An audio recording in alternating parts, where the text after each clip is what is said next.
Hello guys, kanina siyempre sa aking mga kapwa Noranyan. Ngayon ay medyo pag-usapan po natin si Direk Ismael Bernal, no? Isa sa mga tinuturing na pinakamagaling na direktor ng Pilipinas. Yan. Siya po ay pinanganak noong September 30, 1938. Oh, balitaon din ang pinanganak ng nanay ko, no?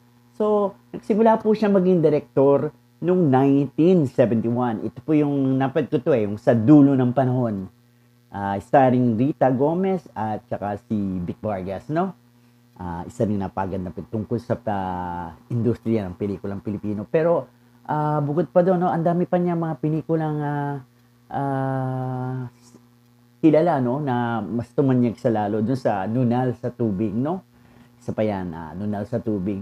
Tapos yung nakasama niya si Ate Guy, yung Ikaw Ay Akin. Tapos ano pa ba, yung mga pelikula niya with Ate B, no? Yung Pahiram ng Isang Waga, Broken Marriage, Relasyon.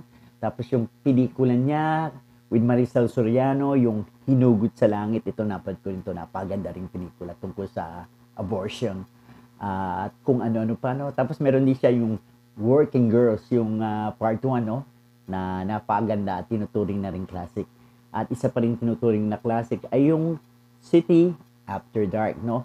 Manila by Night, no? Isa pa rin classic ng 80s.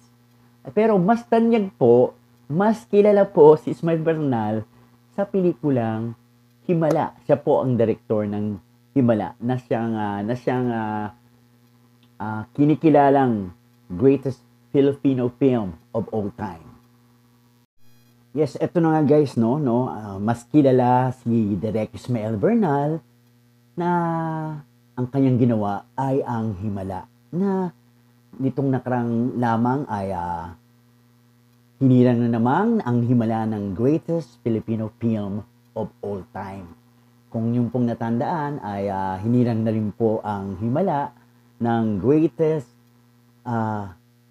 film in Asia Pacific, di ba? Na sponsored ng CNN. At kung natatandaan ninyo po na yung ginawa ko yung internet movie database na yung performance ni Elsa ang tinuring ng greatest performance of all time in Philippine cinema. So, Sinora Honor po. So, halos lahat ng survey, no?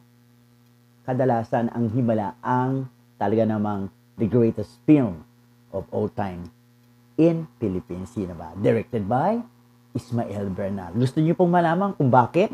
Maski po sa APSA, no? Ito po yung eksena.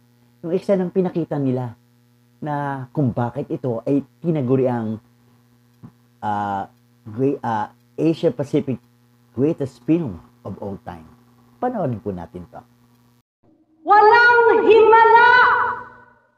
Ang himala ay nasa puso ng tao! Nasa puso nating lahat! Tayo ang gumagawa ng himala!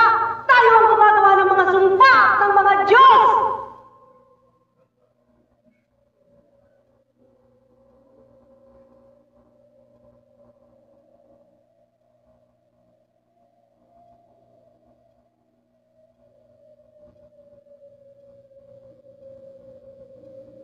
Hindi totoong buntis ako dahil sa himala.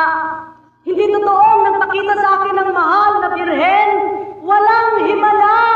Hindi totoong may himala. Tayo ang gumagawa ng himala. Tayo ang gumagawa ng mga sumpa sa mga Diyos. Walang himala. Hindi pa tapos. Yung pagpunta ko nga po sa UP Film Center, nakita ko po na andun po yung medalyon ng pagiging national artist o pambansang bayaning sining ni Ismael Bernal. Doon po naka-exhibit ang kanyang medalyon. Yan po. Direk Ismael Bernal. Maraming salamat po. Bye!